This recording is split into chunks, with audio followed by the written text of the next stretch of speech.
Hello friends, thank you for joining. So today we'll try to understand the statistical concept standard deviation. But before I dive into standard deviation, I want to talk about the variability. So variability, also known as dispersion, measures whether the data values are tightly clustered or spread out. Okay. In the world of statistics in the real world, we always hear the word randomness, uncertainty, right? In statistics, we measure that variability, we measure that randomness, and we make decisions in presence of it. Okay. The best estimate of variability are standard deviation and variance. Okay. Today we'll focus on standard deviation, although there is not much difference, but for the ease of our understanding, we'll focus on standard deviation.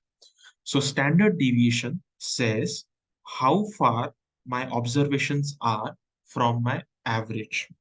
Okay. I'll repeat that again. Standard deviation says how far away my observations are from their average. Okay.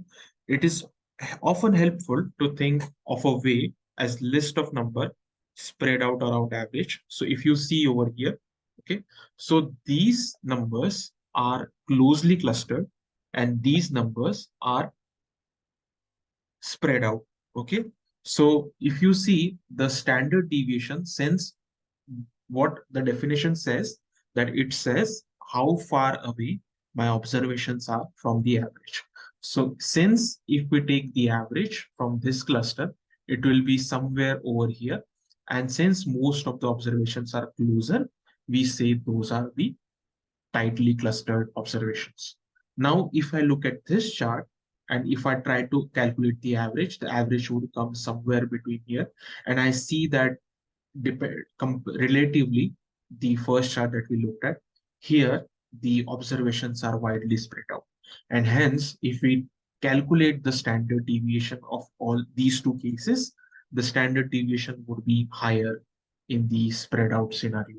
So what standard deviation tells us that how closely or how spread out the values are. And higher the values of standard deviation, it tells us that my values are a lot scattered across, not clustered, if we see. Okay. So just to recapitulate, low standard deviation and higher standard deviation based on the clustered, either they are tightly clustered or spread out. Now let's try to visualize this again with one simple example of salaries of engineers. Okay, we're using bar chart. So if I look at this bar chart over here, and I have around 8 engineers with their salary, and this is my average. So 12,500 is my average salary. And if I see that the distance between the average and the observations that I have is relatively lower. Okay. So that's why in this situation, the difference between average and this value of, let's say in case of B, it's 1200 and it's quite closer to the average. So in this situation, we would say the standard deviation is 866. How did we come to 866? We'll come to that part quickly. But for now, if you visually see that the the values are quite closer to average, hence the standard deviation would be lower. Now let's try to look at the exact opposite situation. What if there is a disparity between salary? So in this situation, there is a quite disparity from the range 9,000 to 19,000. So average is 13,000, and you see there are a lot of values which are quite far away from the average. And in this situation, if you see, the standard deviation increases. So like in the example of E, salary of E is 19,000, whereas the average is 13,000. So in this situation, whenever the values and more values are far away from the average, the standard deviation increases. So what do we learn from this is that whenever we look at data visually, it gives us that intuition or idea whether standard deviation is higher or lower. Okay, so always try to use visual techniques to understand how your data looks like, and that will build an intuition for you whether you have a higher standard deviation or lower standard deviation. Obviously you can calculate that term, but still visual appearance is very easy to understand. Okay, so that was the concept of standard deviation. And now let's try to look at how do we calculate it. Okay, so if I go to my Excel to show you how did we calculate. Okay, so this is the example. So this example is the lower standard deviation that we looked at. The standard deviation was 866. So if you go over here, first let's look at the formula. So what does formula states? Do not get carried away by these very algebraic terms. It's more of you you remove the average from the observation and do the square of it, and whatever is the sum, we divide it by the number of observation. Okay, now let's not get overwhelmed by this formula, but just try to dissect it and calculate it step by step. Okay, so first step is that I have name and salary of engineers. Okay, so what I do is that I look at array of these 8 values and I calculate the average. So this is my average. So first step to calculate standard deviation is get the average. Once you have the average, you remove it from the observation. Okay, so you have the average, which is 12,500. That is my F13. I remove that from my observation. Okay, and then I square it. Right? If you see, it's square. Okay, and I do it for all of them. And once I have the difference, average, like squared average difference, then I do the summation of it. Okay. I sum all of these value. I repeat that calculation for all of these observation, and then I take the sum. So that is this summation part. So what I did, I looked at my observation, I removed my average, I did the square part, and then I did the summation part, right? So this part is done, right? And then I got the value 7,50,000, and then I divided it by the n, which is my number of observations. So when I removed it by number of observations, my value becomes 7,50,000. And when I do the square root of it, it tells me that it is 866. Okay. In real world, most of the time, unless you are academic person, you won't have to calculate standard deviation by yourself. You can just use the formula in Excel, which is standard deviation population, and that would give you the answer. We'll come to the part of standard deviation in normal distribution, standard deviation population, standard deviation sample. We'll focus on that part as well in the upcoming sessions. But for now, just try to understand the intuition that I'm trying to build and try to understand it visually. So more and more you get that idea, you will be able to calculate it on the fly. Now that we know how standard deviation is calculated, let's try to look at a real world example.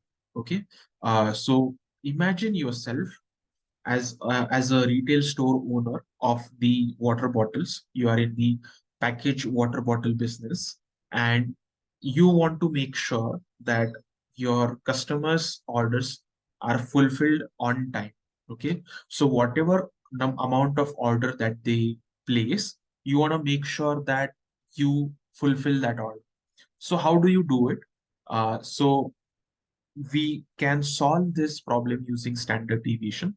So standard deviation helps us to understand which customers are more volatile or less volatile. So I will try to understand that slowly as we go. Okay. So I have my 5 customers. Okay. And these are the order quantities that they place. Okay.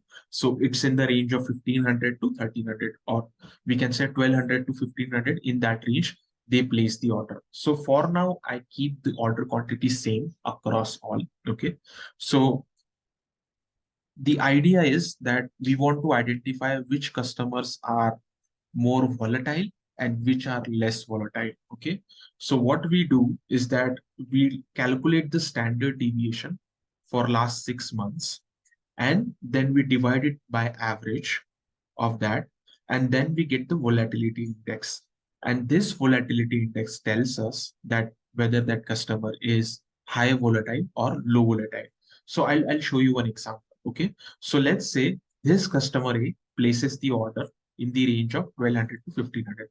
But what if in one month he places the order of 15,000. Okay. So when he places the order of 15,000, and if you go back to the concept of spread out in this case situation, because this value is moving away from tightly clustered scenario and it is spreading out, the standard deviation has increased, right? If I go back and do 1500, the standard deviation reduces. But again, if I do 15,000, the standard deviation increases. And as the standard deviation increased, the volatility index has gone up, right? So that way, you are able to calculate whether your customers are highly volatile or low volatile, right? And if you go back and let's say he orders 1200 only, then we can say, okay, the standard deviation is 126 and volatility is 9%. Okay, the volatility index formula is standard deviation divided by average. So that helps us to understand whether a customer is low volatile or high volatile. Let's try to understand another example. Okay. So let's say this customer C does not place any order at all. It just doesn't order. In that situation also, because in every month he's ordering something and again he just did not order anything, it increases the standard deviation because again the cluster was he this number or this observation is moving away from the cluster, and that's why the standard deviation has increased. And because this numerator has increased, denominator is also like if because the numerator is increased, the volatility index is also increased. And we come to a term, okay, in 1 month, the customer did not place any order, and that again is risk is highly risky or volatile in nature. Okay. So what we achieve from calculating volatility index is that as we calculate the volatility index, and if some customers are more than 50% or 100%, we come to our understanding that these customers are not predictable, these customers are highly risky, these customers are highly volatile, and we need to have certain set of business rules or certain set of buffer in order to cater to their needs. Their volatility could be either very high demand or very low demand. If not, then if they have a very consistent demand, like customer B in this case, or D or E, then you'd know that, okay, these customers are very low volatile and you can expect an order which is very consistent from their historical patterns. So that's the example of using standard deviation. You calculate the volatility, and based on volatility, you can make a prediction or judgment that, okay, these customers are low volatile or high volatile. And based on that, you can plan your inventory accordingly. So that's the one of the examples in the world of supply chain that people use to calculate volatility. So I hope this was clear. If you have any questions, please post in the comment box or let me know. Either way, thank you very much for listening, and I'll see you soon.